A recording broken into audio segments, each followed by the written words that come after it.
McKay, talk about how this book came about. I mean, you had a pretty big scare a number of years ago that really led into this. I did. About 6 years ago, I thought I had a running injury or a cycling injury. I had some pain in my left hip. I went to see a doctor who said I should see an orthopedist, who took an MRI, just a routine sort of medical procedure. And it turned out he called on a Friday afternoon and said, there's a suspicious mass in your abdomen and you need to call an oncologist right away. So I did that, and it turned out that I had a tumor in my abdomen about the size of a baseball. And my wife and I at the time had children who were a year and a half old and about 5.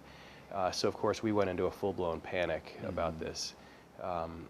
And about 4 weeks of real anxiety, making phone calls, Googling everything we could to figure out what this might be, I ended up on a surgeon's schedule in New York City.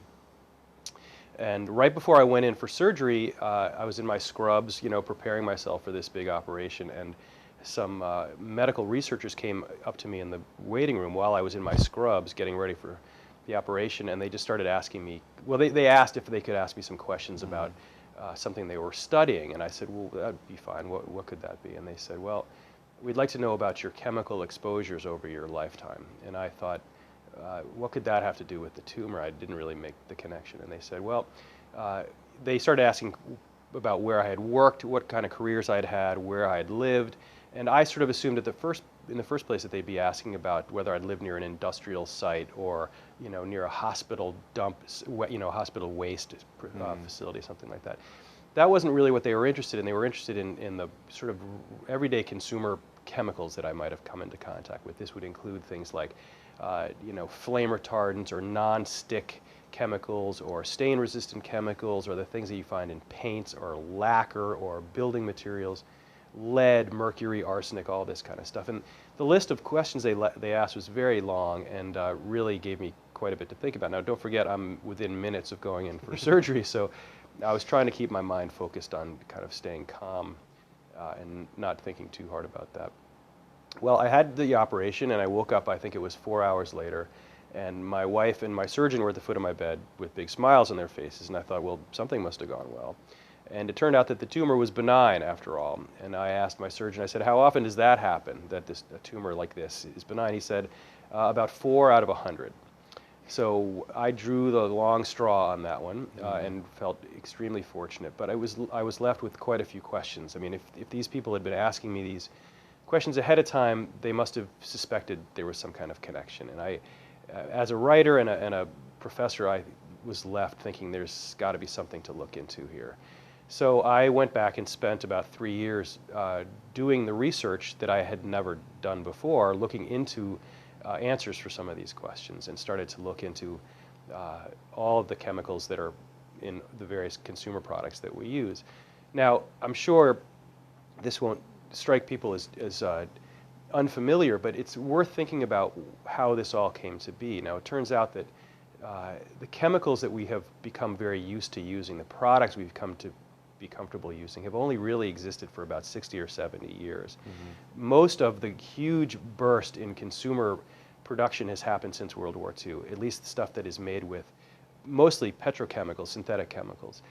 And therefore, we spent 60 or 70 years becoming very used to using lots of products, the origin of which we're not entirely familiar with. And that leads us to come to a point in history where we use things where we don't really know what went into them, and we also haven't had enough time really to chart the medical repercussions of using these things. So not only are we just now beginning to wake up to the fact that we've been marinating in this stuff for a long time, but science is finally starting to catch up with this and produce enough research to say things like, if you use flame retardant chemicals in your mattresses, in your computers, in your children's pajamas, all kinds of things, it shouldn't surprise you that these chemicals, as they disintegrate and degrade, end up in the atmosphere, end up in the air and the water, and they end up in your bodies, and we can actually test for that. So this book is broken into about 5 chapters. The first chapter talks a little bit about my own story and where I was led with all of these questions.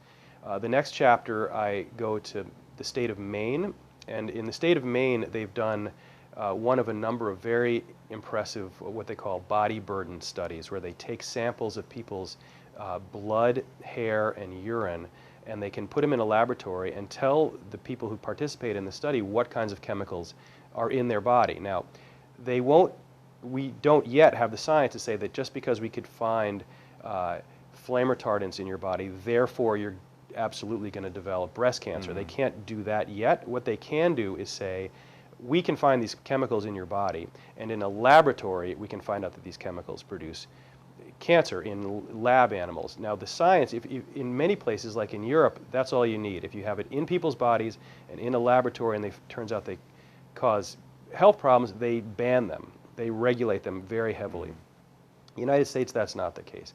So in Maine, the question was, how did all these people get these chemicals in their bodies, and what did that lead to? In Maine, enough people got concerned about the number. I mean, there were dozens of chemicals showing up in people's bodies. And as you know, Maine is not New York City. Maine is a very rural place.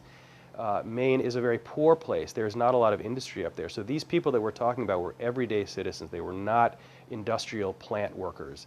They were not making petrochemicals. These are just, in fact, one of them was the head of the Maine Organic Farmers Association. One was a young woman who grew up in Aroostook County, which is the farthest northern county in Maine, up near the Canadian border. I mean, pristine wilderness up there. These people all had flame retardants and stain resistors and, phthalates and bisphenol A, lead, you name it, they was in their bodies. So the question was, how does that happen?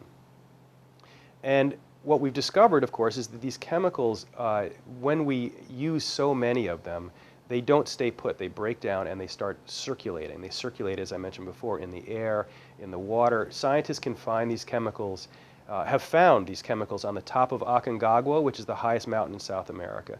They found these chemicals in the bodies of Inuit people in the Arctic. They found these chemicals in the bodies of beluga whales in the St. Lawrence water up in Canada.